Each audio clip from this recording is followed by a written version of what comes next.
I guess statement B, we really, I thought, shared the basketball once again. We're playing unselfishly.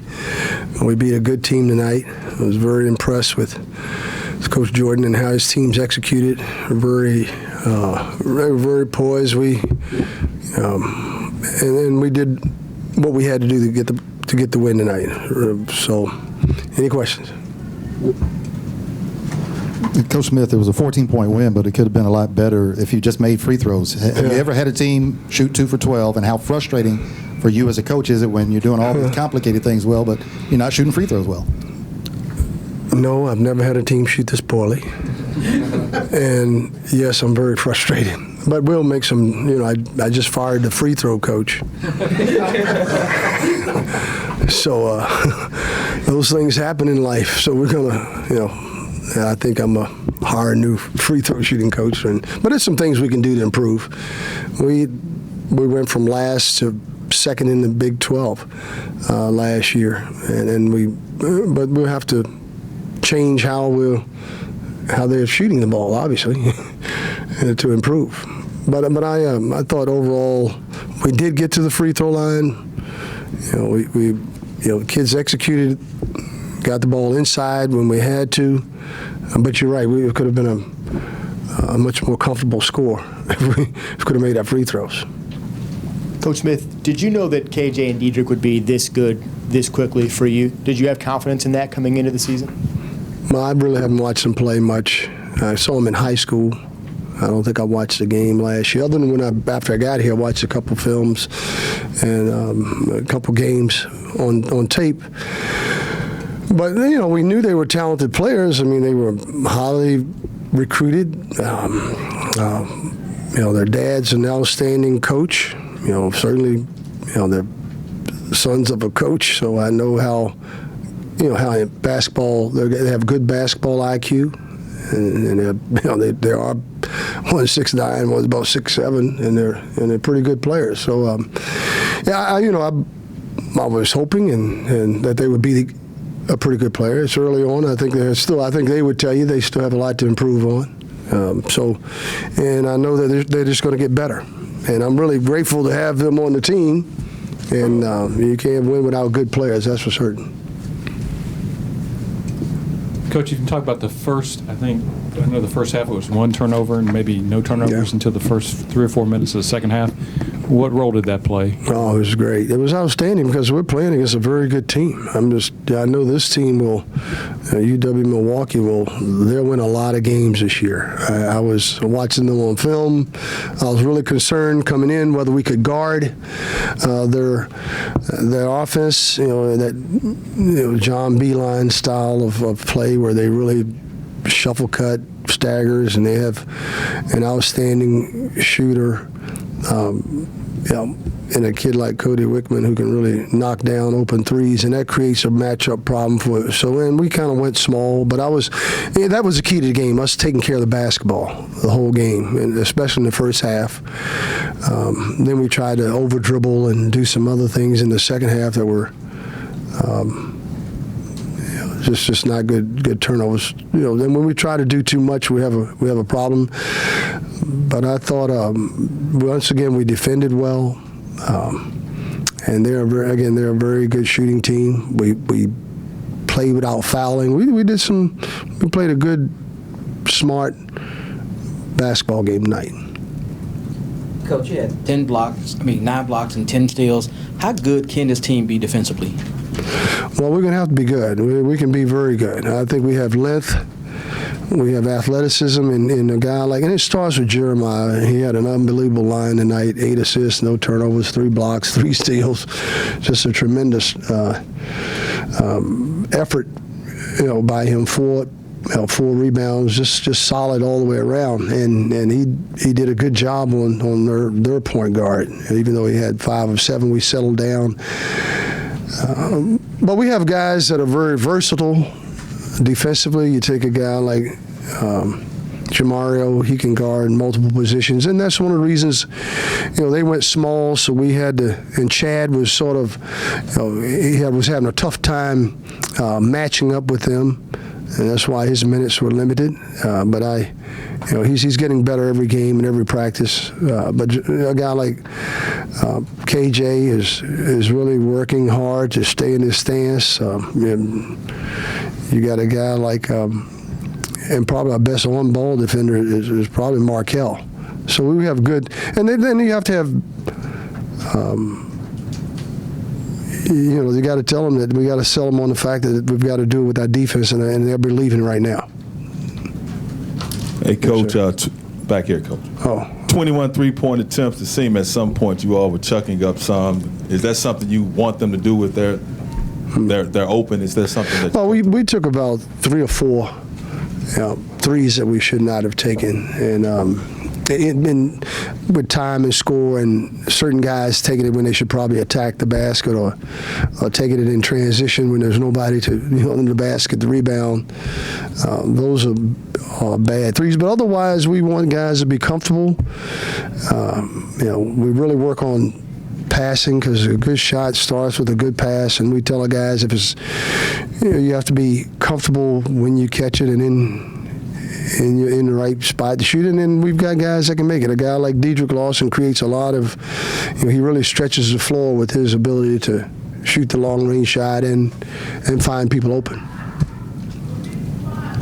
Coach, what adjustments do you make, or how do you prepare for going into Savannah State? Savannah State, I really haven't watched Savannah yet. I'll watch them starting tomorrow. We'll have, we haven't had a day off this week, but we took 2 days off last week.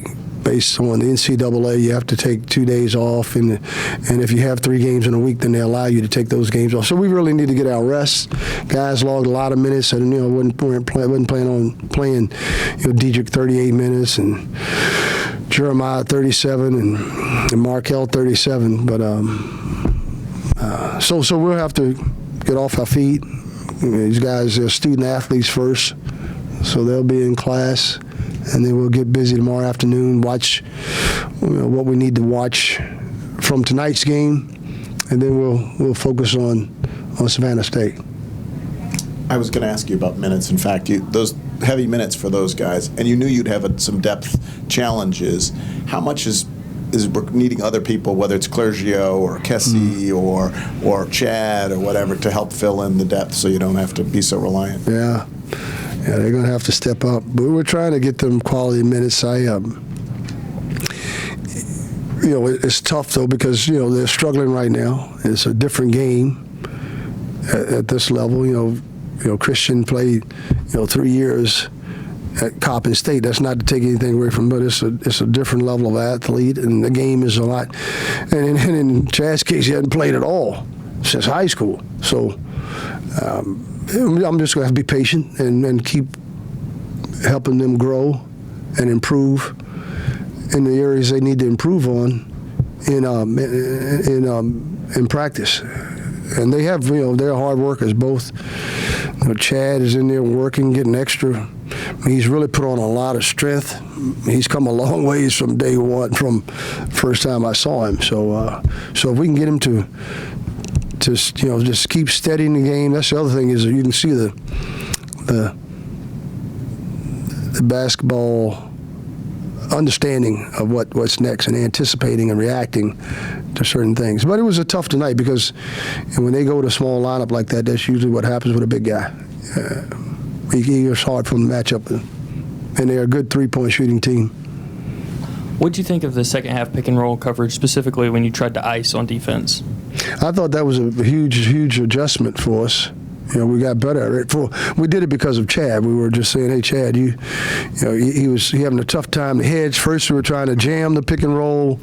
We struggled there. When we tried to hedge it, we struggled there. So we just decided to turn it down, ice it, and I thought we were better because of it defensively. But what it does, it keeps him inside. He doesn't have to come out because he had a tough time sprinting back inside. So he could stay inside, and the guards had to negotiate and navigate around the screens, and I thought we did a good job for the most part. All of our guys are the perimeter guys are very aggressive in attacking the screens, getting over, and that helps. Coach, granted it's a small sample size, but Jeremiah Martin seems to be playing at a different level than what he did as a freshman, having that year under his belt. What makes him so good? And do you expect, with your situation at backup point guard right now, that he's going to be logging these types of minutes in games? Well, he's, if he's playing well, he's going to play, and that's the way it works. And if we can get some others to step up and perform better, then we'll probably, but he's what, 18, 19 years old. He can probably play all 40, and I'd be worried about it. I'm not really that concerned, especially Jeremiah. He's probably the best conditioned athlete we have on the team, and he can run all day, and he's very. I guess he's smart about how he uses his energy. He's a guy who knows how to conserve his energy out there, and so that helps. What was the other part of the question? I'm sorry. Yeah, I mean, what do you think why he's playing at this level? That block shot he has in the corner, he's getting deflections. Last year he was just getting his feet wet in the college game, so he's taking it up a level. What do you like? Well, his strength, a year of weight training and conditioning, and that's maturity, and I'm sure that's the biggest change. It doesn't happen overnight, and he's. I think they really, as I said, he really has earned, I think, his teammates' respect because of how hard he works and how committed he's been to. He probably was the first one to really, hey, coach, man, whatever you need me to do, I'm all in. Just tell me. And he's always wanting to come, by and watch film. He's a student of the game, and I think that's why he's improved so much. And last question. Coach, you touched on it a couple minutes ago. How difficult is it with the depth issue on the team, and you're playing what amounts to 3 games in 5.5 days? Because when you tip off at 11 a.m. with Savannah State, how difficult will this be to get the team ready when you really are playing 3 games in such a quick turnaround? Well, I don't think it'll be too difficult. The guys, they love playing basketball. They love playing the game. Not like practice that much, and we only have a day of practice. We'll prepare on Friday. Tomorrow will just be a film day, pretty much, and a free throw shooting day. We'll be ready. Okay, but it's just a matter of them taking care of their bodies. Getting the proper rest. We have meals there for them at the Finch Center, and so we have the treatment is there. Brad and his staff, they do a fantastic job. So and they really get along. I like the way the guys are coming together as a family, as a unit. So that's good to see.